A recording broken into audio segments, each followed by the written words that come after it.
KBC तो देखा होगा आपने, ये नर्सरी केबीसी शुरू हो चुका है। क्लास 1 या 4 के बीच में ही हो गया, 5th में, हाँ क्लास 1 to 5 नर्सरी को ही कहा जाता है।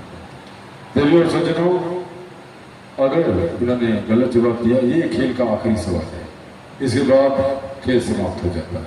50 लाख रुपए इन्होंने अगर सही जवाब नहीं दिया तो आपको मौका मिलेगा वहां बैठे बैठे भी 50 लाख रुपए जीतने का। अगर आपके पास सही जवाब है तो आप बोल सकते हैं, इनके बोलने के बाद आपको मौका दिया जाता है, तो आप बैठे बैठे 50 लाख जीत सकते हैं। लेकिन बीच में नहीं बोल सकते, सबसे पहले आपको मौका मिलेगा। क्या नाम है आपका? सानवी। सानवी, आपको तो पहले ये सवाल होता है कि 50 लाख रुपए बहुत बड़ी धनराशि, इस शो की सबसे बड़ी धनराशि। आपको मालूम है कि 50 लाख में कितने जीरो होते हैं? बोलिए। 6 ताली बजा सकते हैं। सब कुछ नकली होते हुए सवाल असली होते हैं। सबसे पहले आपको बताना है कि याद रखें, तुरंत ही अच्छे का आपको मिलता है। आपका सवाल है कि बीच में आप हाथ उठा सकते हैं, बोल नहीं सकते। और ये सवाल बड़ा इंपॉर्टेंट सवाल है सबके लिए जो इंडियन होते हैं, जो भारतीय हैं, जो भारत में पैदा हुए।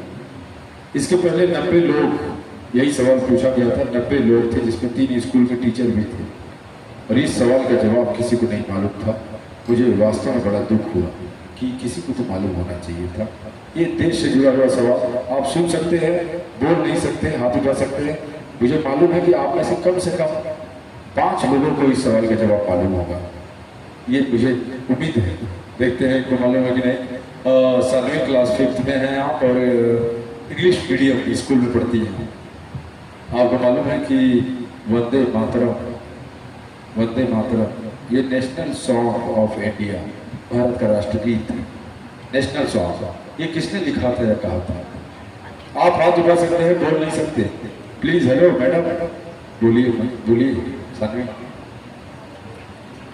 देखना चाहता हूँ कितने लोग हाथ उठाते हैं। और 1 2 3 उंगली उठा रहे हैं, ठीक है, मैं हाथ ही समझता हूँ। 1 2 3 4 5, क्या हुआ आप?